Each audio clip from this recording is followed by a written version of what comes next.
Hello दोस्तों, मैं संदीप आप सबका अपने YouTube चैनल ज्ञान एजुकेशन आरबीएल में स्वागत करता हूं। दोस्तों आज हम लेकर के आ चुके हैं वाक्य का अंतिम और लास्ट पार्ट, क्या तीसरा पार्ट होगा, जिसमें हम देखने वाले हैं अर्थ के आधार पर वाक्य के भेद। तो हम बहुत अच्छे से पढ़ रहे थे, पूरा हमने खत्म कर दिया 2 पार्ट में। इसके पहले हमने 2 पार्ट बनाए। अगर देखिए आप संपूर्ण हिंदी पढ़ना आते हैं तो आप हमारे इसी चैनल के प्ले लिस्ट पर जाएंगे, जिसका नाम है, प्ले लिस्ट का नाम हमने रखा है संपूर्ण हिंदी ऑल एग्जाम 2021 के नाम से। तो आप लोग जाइए वहां पर और विधिवत अच्छे से पढ़िए, क्योंकि देखिए हम पूरी हिंदी कंप्लीट कराएंगे इसी पर, और आपका मार्च के पहले पहले, ठीक है, मार्च के समाप्त के पहले पहले हम पूरी हिंदी करा देंगे, और पेपर से पहले पहले हम दोस्तों इसका रिवीजन भी करेंगे। ठीक है, एक एक चैप्टर का रिवीजन भी करेंगे।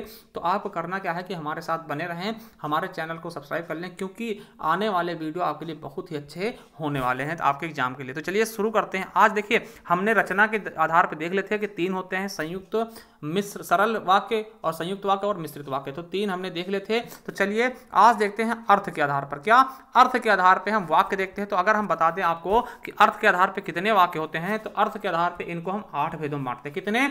8 भेद में हम अर्थ के आधार पर देखते हैं। ठीक, कौन कौन से हैं?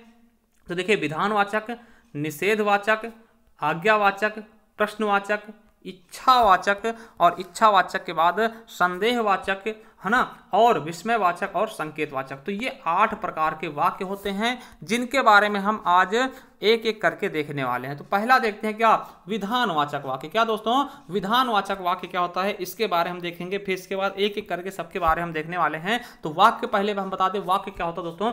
वाक्य क्या होता है? शब्दों का सार्थक समूह होता है। क्या? शब्दों का सार्थक समूह होता है, जिसका कोई सार्थक अर्थ भी निकले, वही क्या होता है? वाक्य होता है। तो ये हमने बता दिया। जैसे राम घर जाता है, तो क्या है? ये एकदम अच्छा वाक्य है, एकदम साधारण वाक्य है और एकदम सही वाक्य है। ठीक है, तो चलिए देखते हैं विधानवाचक वाक्य। क्या?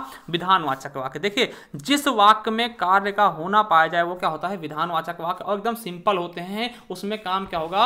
हो रहा होगा, और एकदम सिंपल से वाक्य होंगे, उन्हें ही क्या बोलते हैं हम? विधानवाचक वाक्य। ठीक है, समझिए। जैसे राम पढ़ता है। ठीक, क्या राम पढ़ता है? देखिए राम क्या कर रहा है? पढ़ने काम कर रहा है। यहाँ पे कार्य क्या हो रहा है? हो रहा है, पढ़ रहा है ना, पढ़ता है तो पढ़ रहा, कार्य चल रहा है, इसीलिए क्या होगा? ये विधानवाचक वाक्य। वहीं सीता खाना खा रही, देखिए ये क्या कर रही? सीता खाना खाने का काम कर रही है। ठीक है, इसलिए यहां पे क्या हो जाएगा दोस्तों? ये भी क्या होगा? आपका विधानवाचक वाक्य। तुम दिल्ली जा रहे हो, तो जाने का काम हो रहा है ना, कार्य तो हो रहा है ना, प्रगति पर है, इसीलिए यहां भी क्या होगा? विधानवाचक वाक्य। सीता खाना खा रही है, यहां भी क्या होगा? एकदम विधानवाचक वाक्य। ठीक, तो ये चीजें आपको पता होना चाहिए। विधानवाचक वाक्य क्या होता है? जहां पर कोई कार्य होना पाया जाए। ठीक है, मतलब कार्य तुरंत चल रहा हो, मतलब उस समय चल रहा हो। देखिए निषेध क्या होता है? आपको पता होगा। निषेध मतलब क्या होता है? किसी चीज को मना कर देना या उससे मतलब रुकवा देना। ठीक है, तो ये चीज क्या होता है? निषेध। आपको पता होगा निषेध है ना, यहाँ पे गाड़ी खड़ा करना निषेध है, तो क्या करते हैं? हॉर्न बजाना निषेध है, तो क्या करते हैं? हॉर्न बना के उस पर हम क्रॉस का मतलब क्रॉस का निशान मार देते हैं। तो इसका मतलब क्या होता है? देखिए जैसे कहीं पे क्या होता है? सैंपल बनाता है कि वहां पे गाड़ी बना देंगे, है ना, कार बना देंगे। ठीक, अब कार के ऊपर क्या करते हैं? ऐसे लाइन खींच देते हैं। इसका मतलब क्या होता है? निषेध। यहाँ पे कार खड़ी करनी मना है, नो पार्किंग। तो वही क्या होता है? निषेध, मतलब मना कर देना किसी चीज से। देखिए जिस वाक्य में निषेध या मना करने का बोध हो, उसे क्या बोलते हैं दोस्तों? निषेधवाचक। जैसे मैंने खाना नहीं खाया, तो देखिए यहाँ पे नहीं, मना कर दिया गया ना, नहीं खाया भैया, है ना। तुम मत पढ़ो, तो देखिए मत पढ़ो मतलब क्या है? मना करा जा रहा। सड़क पर मत चलो, तो दोस्तों देखिए यहाँ पर भी मना करने का बोध हो रहा है, निषेध कहने का बोध हो रहा है, इसीलिए यहाँ पर क्या हो जाएगा? इस वाक्य में क्या हो जाएगा? निषेध बोधक वाक्य। क्या हो जाएगा? निषेध का बोध करा रहा है, इसीलिए यहाँ पे क्या होगा? निषेध वाक्य। ठीक है, तो समझिएगा बिल्कुल आसानी से। ठीक है, अब देखते हैं आज्ञावाचक वाक्य। क्या? किसी चीज में आज्ञा देना। ठीक है, आज्ञा लेना।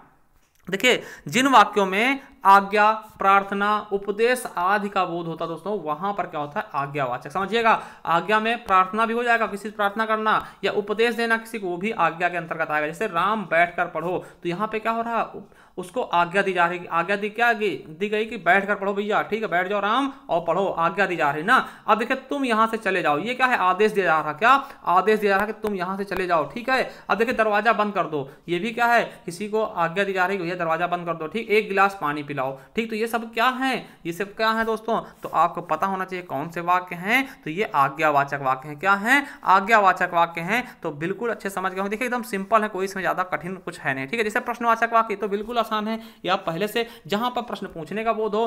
ठीक है, जैसे तुम क्या कर रहे हो, तो कोई ना कोई प्रश्न पूछा रहा, और प्रश्नवाचक का चिन्ह भी इनके साथ में बिल्कुल अच्छे से लगा होगा। तुम क्या कर रहे हो, तुम क्या पढ़ रहे हो, है ना, आप क्या करते हो, या वह कहाँ रहता है। तो सब देखिए इसमें कहीं ना कहीं प्रश्न पूछने का भी बोध तो हो रहा है, इसीलिए यहाँ क्या हो जाएगा, प्रश्नवाचक वाक्य। ठीक है, बिल्कुल अच्छे समझ गए होंगे। चलिए अब देखते हैं नेक्स्ट, क्या पांचवा देखते हैं, इच्छावाचक वाक्य। इच्छावाचक में क्या होता है दोस्तों, देखिए जिन वाक्यों में क्या, जिन वाक्यों में इच्छा, आशीष, शुभकामनाएं, आशीर्वाद, श्राप और बद्दुआ आदि का बोध हो, मतलब ये सब चीजें आ जाएंगी किसमें, इच्छावाचक। भाई इच्छा होगा तभी तो आप किसी को आशीष दोगे, शुभकामनाएं दोगे, आशीर्वाद दोगे, इच्छा होगी तभी तो किसी को आप गाली दोगे या फिर बद्दुआ दोगे या फिर श्राप दोगे, बिना इच्छा के कुछ नहीं होगा ना। तो समझिए तुम्हारा कल्याण हो, अब हमारी इच्छा है तभी तो हम ऐसा सेंटेंस आपके लिए बोलेंगे, नहीं तो हम क्यों बोलेंगे ना, अपनी इच्छा से बोलेंगे। भगवान तुम्हें लंबी उम्र दे, देखिए ये हम क्या कर रहे हैं, आपको आशीष दे रहे हैं, आशीर्वाद दे रहे हैं, तो ये क्या होगा, ये भी हमारी इच्छा है तभी दे रहे हैं। आज तो मैं घूमने जाऊंगा, ये हमारी इच्छा खुद ही है,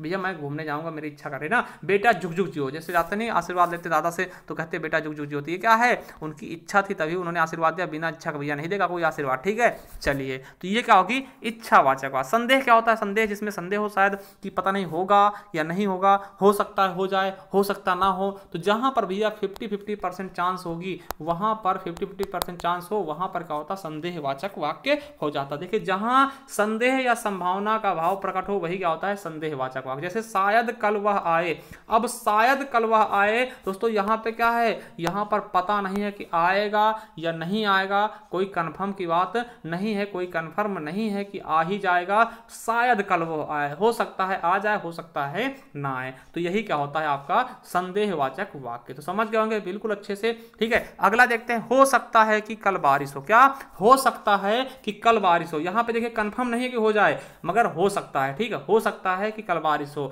लगता है राम आएगा, लगता है 100% नहीं है, क्लियर नहीं 100% कि आ ही जाएगा, मगर लग रहा है कि आएगा। संभवता है कि श्याम आ जाएगा, है ना, यहां भी संभवता। देखिए एक चीज बता दें कि जो भी संदेहवाचक वाक्य होते हैं उसमें आगे शायद लगा होगा, ठीक, हो सकता है लगा होगा, लगता है लगा होगा, संभवता है, कदाचित, ऐसे सेंटेंस लगे हुए मिल जाएंगे, तो वहां पे क्या होगा, संदेहवाचक वाक्य। ठीक है, समझ गए होंगे।